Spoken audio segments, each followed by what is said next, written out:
Welcome to the GTN Show, and welcome back, Mark. Thanks, mate, and thanks for holding up the fort last week here on GTN. Did a very good job. Thanks, no problem. You just lay on the couch watching the Olympics all week, I assume. Funny you say that. It was very exciting, and actually, I did miss just being here on GTN and just chatting through what happened and unfolded. But fortunately, they saved one for us, the mixed team relay. Yeah, well, we'll chat about that in a minute. We'll also talk about a certain gold medalist's ambitions to win Kona this year. Meanwhile, other pros who are actually already qualified for Kona are expressing their doubts about even being able to get to the island. And some unusual aerospace testing from the Chinese swimming team, which saw some success in the pool, but also rowing.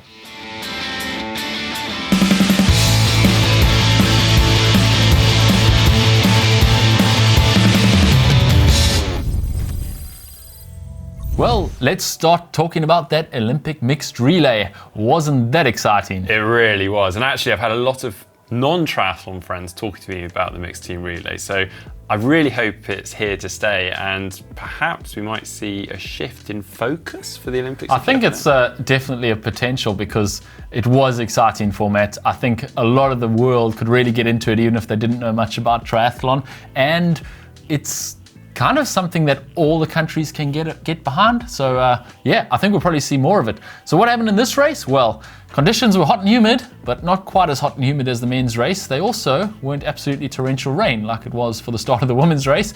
And also, importantly, there was no boat in front of the start line when they started this time. 16 teams started, the 17th team, South Africa, having to pull out at the last minute because Henry Schoeman had a stress fracture after the men's race, the individual race. So he wasn't there, but 16 teams did start. Yeah, and it started off with Jess Learmonth, unsurprisingly, leading out of the water as she did in the individual, closely followed by Maya Kingma. But close behind that, we had Katie Safaris and Laura Lindemann, and they managed to quickly close the gap on the bike to form a very strong quartet that managed to open up a healthy 26 seconds going over into T2. But it was Jess Learmonth playing a very impressive run performance to stick with Katie Safaris as they changed over. Yeah, so they all went into the first changeover very close together, those four, and they sprinted off to the swim. Johnny Brownlee, Jonas Schomburg, Martin van der Stel of the Netherlands, and Kevin McDowell of the USA jumping into that water. And yeah, Johnny Brownlee put in a blinder. Oh my goodness. It was so impressive. He handed over to Georgia Taylor-Brown with a 9-second advantage over that impressive group. Georgia managed to increase that advantage further, but further back in the field, it was Cassandra Bowe-Brown that was really making headways as she used that swimming prowess and managed to catch back up to USA's Taylor Knibb. Unfortunately for Cassandra, she didn't quite have the biking strength to stay with Taylor Knibb, and Taylor Knibb came into T2 now with an 11-second deficit on Taylor-Brown. But the gap was 21 seconds by the time Georgia Taylor-Brown handed over to Alex Yee, with Cassandra Begond for France a further 11 seconds back, handing over to world champion Vincent Louis. And Vincent Louis was in no mood to mess around. He was off on a charge. So he swam really well. Halfway through the bike, he had caught Alex Yee, and Morgan Pearson was hanging in there. So they were all together. It was very exciting. He caught up to Morgan Pearson, attacked past him, I think as he was trying to put his foot in his shoe, and then did the same again to Alex Yee. And they more or less came in together. I think Alex and Vincent were together, Morgan Pearson just a few meters behind. But Alex Yee exploded out of T2. He had a very fast transition, and that set him up well, and it almost was a done deal. As soon as he set off, you could see the speed he was running at in comparison to the others. But the real race was between Vincent Louis and Morgan Pearson. And Morgan Pearson came back past Vincent Louis and took the silver. So GB taking the gold, USA taking silver, and France coming in with third. Well, we absolutely loved that, especially that last leg, all three of them together. Vincent Louis swinging off to the left-hand side of the road, attacking Morgan Pearson, I love it. and then doing the same as he came through transition on the blue carpet. And Yee responding and staying on his wheel was incredible to watch. We were really excited about that. We think this format is here to stay, and if you enjoyed that, there's more of it coming up in just 10 days with the WTCS Montreal have a mixed relay. And whilst you're here, I know the mixed team relay didn't factor in this, but we haven't had an opportunity to chat about the PTO Fantasy League. Now, we set up a GTN league. I don't know why I'm bringing this up, because you absolutely smashed me. You came 49th in the GTN league and I came 123rd. Now, Doesn't sound that impressive, 49th. I mean, a lot of our viewers were clearly a bit more clued up than There were well over 200 in the league, might I add. And you did have a limited number of points, and there's a little bit of just trying to take a punt and hope that you get some good. Definitely. But it was very, very fun. And if you want to get involved, they've got the Collins Cup in due course coming up very soon. So do get involved in that. And we'll set up a GTN league for that. So while we were watching the Olympics and the little gaps that we had where it wasn't that exciting, Mark decided to Google what bikes they were riding back in 21 years ago at the Sydney Olympics and see how much they've progressed. How much did they progress, Mark? Well, very little. But no, I thought it was really interesting because I was intrigued to see the technology and the advancements in technology, and there clearly are some. And I was just interested to look back at the original triathlon, which, might I add, is the first year, or more or less the first year, they brought in draft legal triathlon racing. Also, back then, the difference between a time trial bike, a dedicated time trial bike, and a road bike, there was less in it. Whereas now you've got a substantial difference, but you've got a lot trickle down from the aerodynamics of time trial bikes. So I was really interested to have a look to see what we had here. We found a couple of photos, and Mark was actually quite surprised that they had those shorty little aero bars on their bikes all the way back then. Of course, as we were saying about the draft legal, this was the first time people were riding draft legal really in a triathlon with anything really up for grabs. So everyone was prepared almost to do a race on their own. And it turned out they didn't really have to because draft legal is a whole different kettle of fish. So they all had these little aero bars on their bikes, which the guys still have today, and they've getting more advanced with some 3D printed ones and the carbon ones just for your elbows, that kind of thing that we saw at this. But the bikes didn't look that different as far as the front end goes. Okay, can we just stay on the aero bars? Because actually we did see at the previous Olympic Games that actually a lot of these ITU athletes were opting to get rid of these aero bars. So we went through a phase of using them, everyone had them, they got rid of them as people are just using the pack formations. I think, to be honest, I think Alistair and Johnny Brownlee were kind of driving forces in that. They just didn't bother and everyone followed suit because they're the best in the world. But now we're seeing them bring them back, and notably the Norwegians who felt they needed them to bridge the gap because they knew they weren't going to be Well, they clearly worked for the Norwegians, and I don't think they're going anywhere anytime soon. The other differences, obviously, on the bikes, the major ones, there were a lot of aluminium bikes back in 2000, and you won't find an aluminium bike in T2 this time. No. Not one. You certainly won't. Also, I just thought it was interesting. I mean, the top Shimano Dura-Race groups at the time was the 7700, which I think came out in 1996. And that was a 9-speed. Yeah, it certainly wasn't electronic. And it was a 9-speed, whereas most bikes these days are 11-speed. We also got a lot of the bikes then, even some of the top riders, are on shallow wheels rather than deep section, obviously all on rim brakes. Yeah, didn't see any disc brakes back in those 2000 photos. No, and then even now you've got things like optimized chains, bearings, even OSPW jockey wheels, so the oversized jockey wheels on some of the bikes. So it's really interesting, but equally there aren't as many differences as I thought there would be. A lot of changes, but everything sort of stays the same at the same time. I'm not really sure what this section was about, James, but I thought it was quite interesting. It's interesting while you're sitting watching the Olympics to Google some of the history. But also, I know from previous videos there's some absolute tri-geeks out there, and I say that in an endearing way because I think a lot of people out there like have really enjoyed. Exactly. And they may know a little bit more, so please do get involved if you've noticed anything or know anything about these previous bikes and new bikes. Let us know in the comment section down below. And now, time for us to take a look through some of the fun things that we've seen on social media this past week. And I have to start with this one from Johnny Brownlee. Having got the gold medal in the mixed team relay, this post, Olympics, completed it, mate. Obviously, in-betweeners quotes, but yeah, I really like that one. Gold, silver and bronze. There is a lot of gold on social media this week, like this one from Adam Jamili. Alex, yeet, yeet, yeet, back with gold with John Brownlee. Alex, yeet, yeet, yeet, joined by Jess and Georgia TB. On the road, in the seat, on the bike, but as a team. Alex, yeet, yeet, yeet, 2 great medals for Team GB. Yay! Alex, yeet, yeet, yeet. Johnny Brown. Yeah, I'm just going to stop there, mate. Yeah, we'll practice that for next time. Adam Jamili there, the British sprinter, giving a little shout out to the British triathlon team. Yeah, they look like they're having some fun before they were probably straight back on the plane after their racing. Unfortunately, it is a shame to see the Olympic athletes having to literally do their races, and then get back on a plane. I'm not sure he's raced yet. True, actually, yeah. The track's only just started, so hopefully he wasn't too drunk. Yeah, retract in the that lead one. up to his race. Next, though, we have Hollywood actor Michael Douglas. A little shout out to Flora Duffy. How's everybody doing today? Everybody enjoying the Olympics? Oh man, I can't get enough of it. Performances are so incredible. I think particularly after this 18, 20 months of COVID and lockdown, to see what we're capable of, to see these individual performances, to see how many people can get together.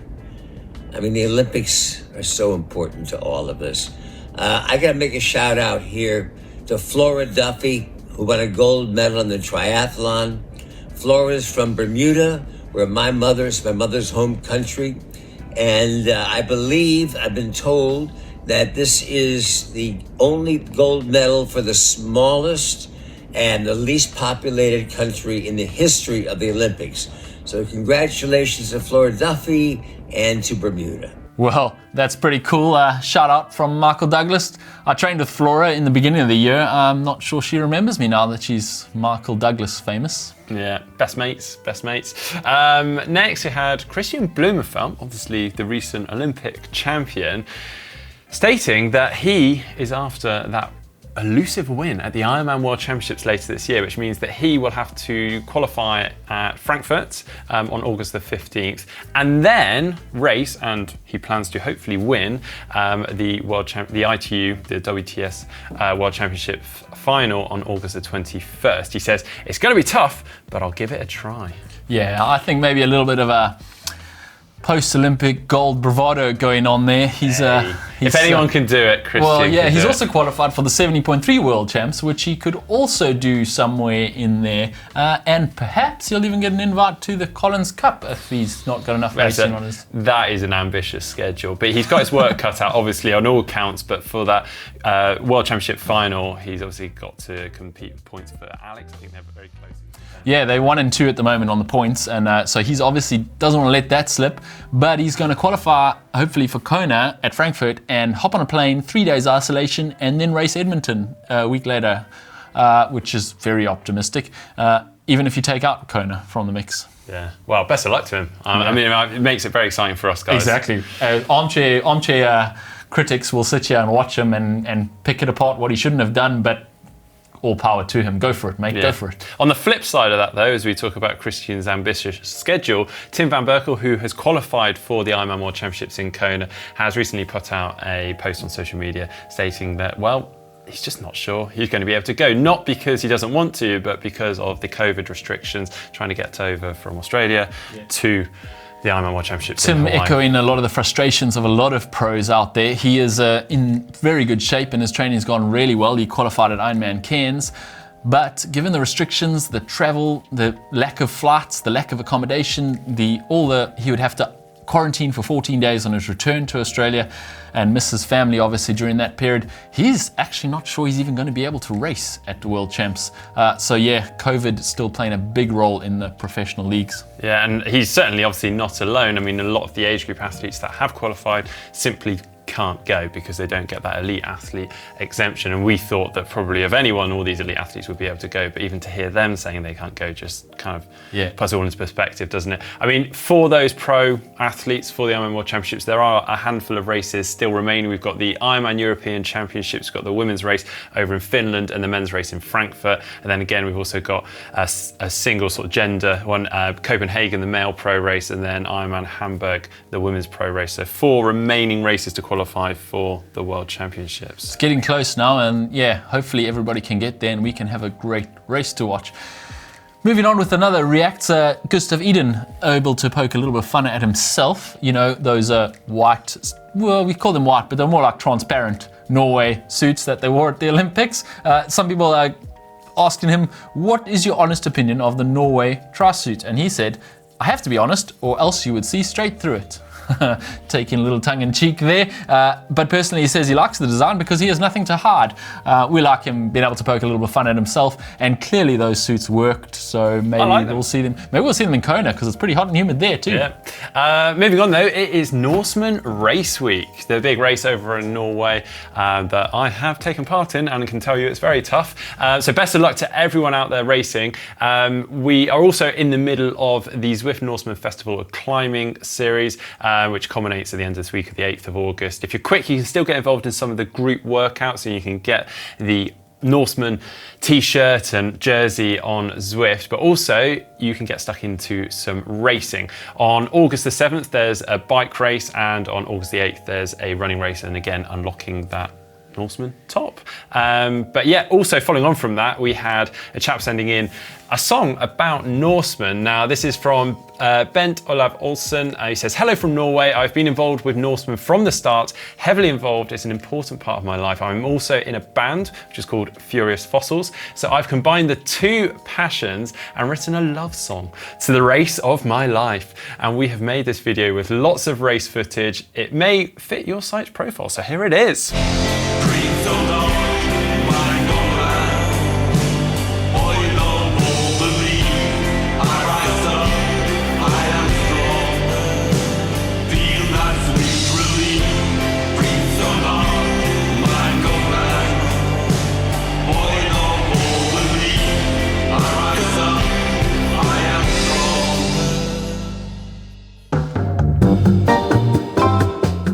On to some tech news, and it's been hard to escape anything Olympic at the moment. How about this from the Chinese Olympic team, taking their team to the wind tunnel to do some testing, but not their bike team, their swimming team.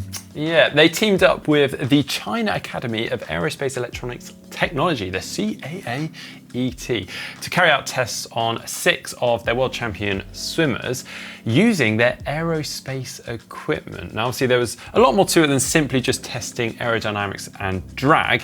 They used their inertial navigation subsystem, which sounds very fancy. Basically, means that it tracks the movement of something in relation to its starting point, and that allows them to track technical parameters such as the speed, time, stroke frequency, length, and breathing frequency. Also, really interesting things like, I guess, on breaststroke, where you got the recovery going under the water, if they can make that more efficient. There's all sorts, I guess, they can do. Well, you can explain that all to me after we've filmed this show.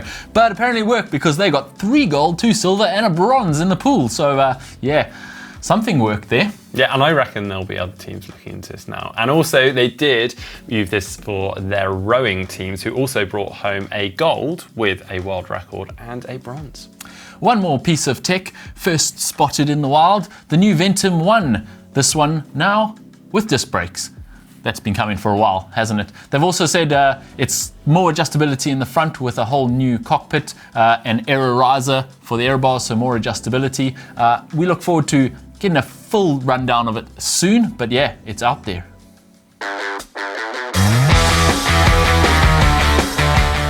Right now for the race news, and starting with an infamous race, and certainly a race that's on my bucket list, and I'm very jealous and envious because we have someone that has some experience of that race and also has won that race. Yeah, twice. Yeah, amazing race. Definitely should be on everyone's bucket list. It's one of my favorite races I've done in my whole career. Not just climbing the Alpe d'Huez. The Alpe d'Huez triathlon also goes over 2 passes before you get to the Alpe d'Huez. So 3 passes in total, and then you run the 21k run at altitude at the top in the ski village of Alpe d'Huez. Pretty special race. I really enjoyed it back in the day when I was fit. It certainly is. It looks like an absolutely amazing race, and hopefully we can go there as a channel at some point. It is always the long distance race that attracts quite an impressive field. So the men's race, it was won by Clément Mignon.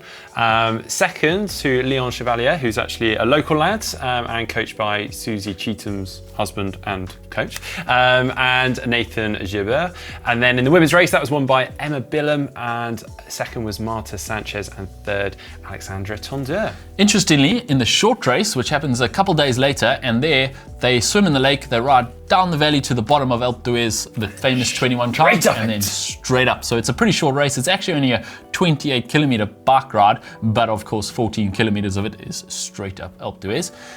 It was won by a 41-year-old Belgian, Koen Veram, who's quite a old hand at this. He's done it many times and finally got the win. And on the women's side, Cecilia Merrill won her first Alpe d'Huez, and she only saw the course for the first time on that weekend. I think next time we try and cover a French race, we should get a little bit of help on French pronunciation. Yeah, definitely don't look at me. Sorry if we have butchered any names, but we've done our best job.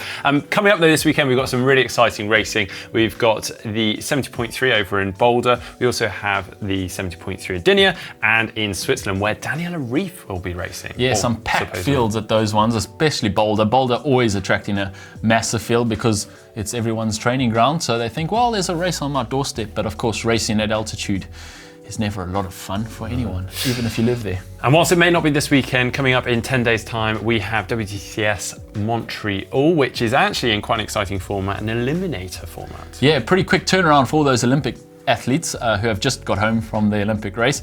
But yeah, WTCS Eliminator is very interesting because it's super sprint after super sprint after super sprint after super sprint. Basically, on the Friday, they do a super sprint race and the top 10 go through automatically to the finals the next day. So there's 2 semi-finals. There's another repechage, which they call it, where 5 lucky losers can win their slot to the following day. And then the next day, they do 3 eliminator super sprints. So they do a super sprint, the top 20 go through. They do another super sprint and only the top 10 go through. And then the final race is for the win, 10 athletes doing one final super sprint. And then, if that wasn't enough racing for one weekend, the next day, they have a mixed relay, which you can watch. So yeah, full weekend of racing coming up in 10 days' time. Well, if you manage to do every single race, you really get your money's worth, don't you? So, that flight over there, you're like, oh, wow, I did every heat. And if you're feeling a little worn out after that, you've got 1 week to recover for the full Olympic distance grand final in Edmonton 1 week later. Oh, you lucky ITU athletes out there. Racing is back. Hey. And also to add to that short distance schedule, we've got the Super League Triathlon Racing.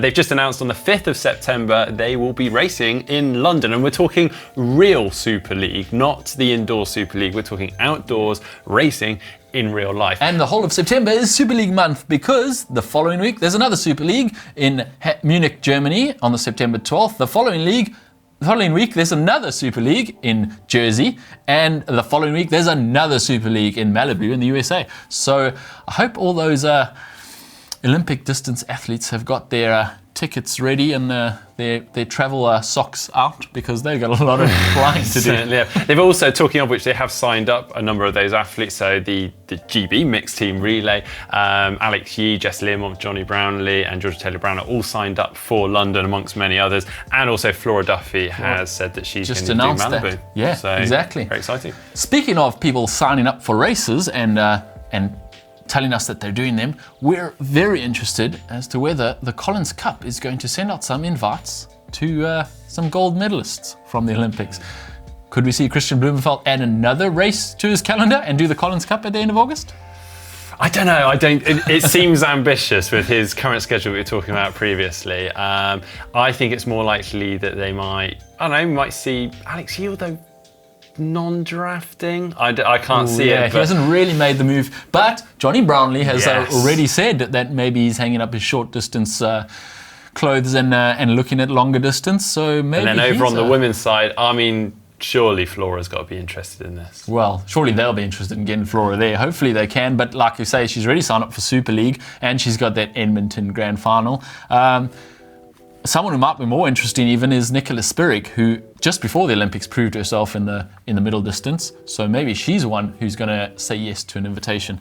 Who knows? Those slots for the captain's picks are pretty much open to any professional, so the captains can pick anyone. Yeah, and that's going to be announced next week here exclusive on GTN, so stay tuned for that. Talking of the Collins Cup, you can actually get involved and influence the race in some way, and this is going to be on Zwift. They're going to be allowing you to get involved in a Collins Cup race, essentially. Yeah, Zwift announcing their partnership with PTO just this week and immediately kicking off this Zwift Collins Cup series where you can score points by riding miles in Zwift for your area. So internationals, USA versus Europe, and the team with the most miles going into the Collins Cup gets first pick in the captain's pick. And also in race week, they'll be doubling the points that you can gain for your area. Yeah, so get those miles done indoor. Meanwhile, on the PTO, as we build up for the Collins Cup, there's more content. They've released another one of their Battle for Glory series, and this time Javier Gomez is the man in the spotlight. Some interesting insights to the famous man there. And now moving on, let's take a look through some of your photos and videos that you've sent into us using the photo uploader. We've got some great ones this week, starting, well, from the Atacama Desert in Chile, and this is from Ignacio. He is sporting a lovely GTN kit and on a very nice giant TCR Advanced Pro. Yeah. I imagine it's very hot there. Yeah. Fun place to ride a bike in the middle of the desert. Talking of fun places to ride a bike, Gregor sent this in. He said, design your route on Strava, they said. He doesn't look like he's got the right tyres. He said it was supposed to be a gravel, all-road friendly bike round trip, exploring the area around Skykampen in Norway. Unfortunately, happened to be single track, a little bit muddy by the looks of things, and not perfect for his 30mm wheels. Yeah, we've all been there. We've all been there, unfortunately. Next, though, from Yuya, and they are in Porto Moniz in Madeira on a lovely holiday ride. Very lucky to be able to get a nice long ride in on your holiday. Speaking of holiday, Tom is also on his holiday in Croatia, and he said he was trying to stay fit during a family vacation, so I ran a little here and there. It looks like he ran a lot because he's at the top of a mountain. Unless he was staying at the top of a mountain, well, but I don't possibly. imagine. Running to the top of a mountain will always keep you fit. So well done, Tom. If you have your own images of your triathlon or your triathlon training, drop them in our uploader. The link is here or down below, and we'll feature them on the future shows. On to our caption competition, and last week we had this image of Jess Learmonth, a little bit emotional at the finish line of the Olympic Games. Some captions were, Jasper Dom, when your friend gives you the Brexit poll results, are we still doing Brexit jokes? I think we should move on. Assassin Cat, when they run out of chocolate bickies at the Olympic Village. And Robbie B said, that feeling you get when someone comes to give you that sweaty hug. But the winner is Colin B, and you get to win a GTN cap. The moment Taylor Brown explained to Learmonth, training for the next Olympics starts after lunch, which I thought was brilliant. Yeah, good one. Our caption for next week is this photo from the Olympics. Of course, everything's from the Olympics this week. I'll start you off. This is what happens when Jess Learmonth clips a turn boy at her speed. It's good. I like that. I was just going to say, so did they say the turn boy went at 500 or 700 metres out? Well, don't ask that boat pilot because he will put it in the wrong place for sure. Well, do get involved, leave your captions in the comments section down below. But that is it for the show this week. We've got tons coming up, including what is the Collins Cup. We've obviously been talking about it a lot on the channel, and if you're still sat there scratching your head, then stay tuned for that, as well as a little bit of an update as we check in with Alex, who is following our Zero to Hero training plan, which you too can get involved in. But if you'd like to see how he's getting on, then stay tuned for that.